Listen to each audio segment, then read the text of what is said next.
Good morning, Christo. Now, tell me, front page this morning, Tories may be left with fewer than 100 MPs. It's a wipeout for the Tories if this poll is to be believed. I just cannot look at the front benches of either political party at the moment, of the main two parties, and see anything other than mediocrity, down to incompetence, down to dishonesty, down to a mixture of all three. It's extremely depressing, isn't it? I absolutely agree with you, especially the Labour front bench. I mean, you've got, as you said, Annalise Dodds, David Lammy, Rachel Reeves, Angela Rayner. What hope have we got as a country if this lot get power? But of course, you cannot remove the responsibility as well from the government, because the opposition can only get away with such utter mediocrity because the government is so dreadful. If the government was competent, honest, well run, really, really inspiring, no one would put up with the front bench of the opposition. So unfortunately, both feed into each other. Do you see the logic there?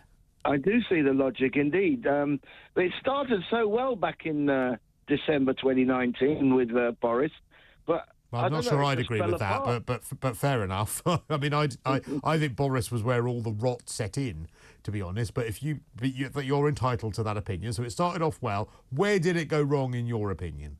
I think it went wrong when Boris actually got COVID himself, and he was laid up for a few weeks, and everything fell apart after that. Nobody did anything, and I just think it's pure incompetence, like you said. I think. I blame Boris for a lot of this. Unfortunately, I really do, because he was elected based on a lack of ideology. He was elected based on superficial lies and promises, and the problem is that when you have the person at the top with no integrity, no ideology and no honesty, then that permeates all through the rest of the party, because they think, well, if he can get away with it, I will. And I think that rot has remained since 2019, knowing he could get away with that. So I hold a lot of the issues that we have at the feet. I put a lot of those issues at the feet of Boris Johnson still, I'm afraid. Yes, I agree with you.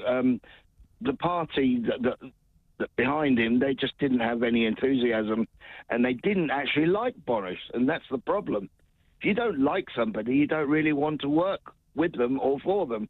But you don't have to like them, but you have to have a shared set of values. And the problem is that neither party, I include both parties in this, have values or an ideological thread running through them. And that, to me, is a massive issue. Love or loathe Blair, I knew what he stood for. Love or loathe Thatcher, my God, no one could be in any doubt of what she stood for. Even Major had a set of ideological principles that you could either agree or disagree with, but you knew were there. I believe that probably since Cameron, who again, at least he had an ideological set of principles, since him, we've just had this vacuum of government that seems to be reactive to crises after crises, or issue after issue, or Brexit or COVID or whatever, rather than a government that is proactive, that says this is what we stand for and this is what we're going to do about it. Yes, you're right. So where does that leave us, Christo? Up the proverbial creek, because we no longer vote for people. We vote for the least worst option. I don't remember the last time Cameron was the last time I voted for someone. I did vote for Cameron, and I thought, you're not ideal, but I get what you are trying to do, and I'm voting for that. That's the last time that I actually voted for someone. I think that this sort of least worst option politics, this vacuum of ideas that we have, this flailing from crises to crises that we have, just means that us as an electorate, we have absolutely nothing. We have no values, no inspiration, no ideology, and, dare I say, no hope. Completely right. So where do we go from here, Christo? Maybe reform? Well, the thing is, I worry a bit about reform because I don't agree with everything that they say. I mean, I agree that they've got more of an ideology than the other parties.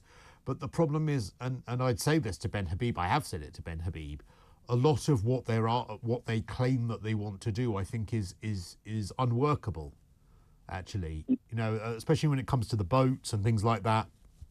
I don't think that, I think that it's almost a wish list rather than a practical set of policies. And so I can't help but feel that that might end up being a list of broken promises as well.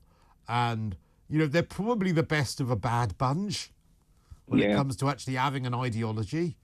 But I still worry that they would end up being like all the others, bit of a disappointment. I mean, is that fair or not? Yes, that's completely fair. And at the beginning of the show, you asked the question, what could save the Tories? The only thing, and one and only thing that could save them is if they stopped the small boats. But again, I agree that is an issue that needs to be stopped. But I can't help but again feel as well that you and I are being a bit duped with the small boats. Because the small boats, as much of a lack of fairness that is around that and a lack of justice that I think people feel about people being able to come here who are undocumented and all those things, and I think they're all completely legitimate things that people are annoyed about with that, and the British sense of fair play being challenged about that. The small boats make up about 3%, from what I understand, of immigration into this country. Because the vast amount of immigration that has happened has been the immigration that has been presided over by the Tories and previously Labour that was legal. There was immigration that they knew about.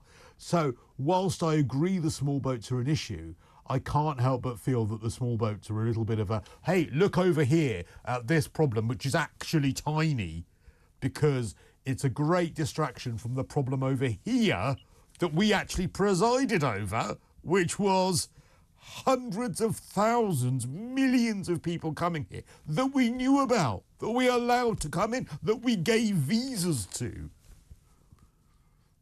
Yes, you're right.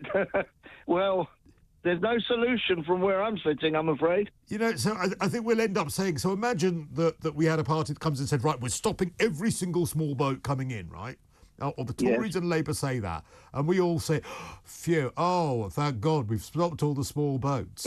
But what about the other 97% that they allowed to come here with no consideration for our public services, no consideration for whether people integrate well, no consideration about whether, as a nation, we feel united.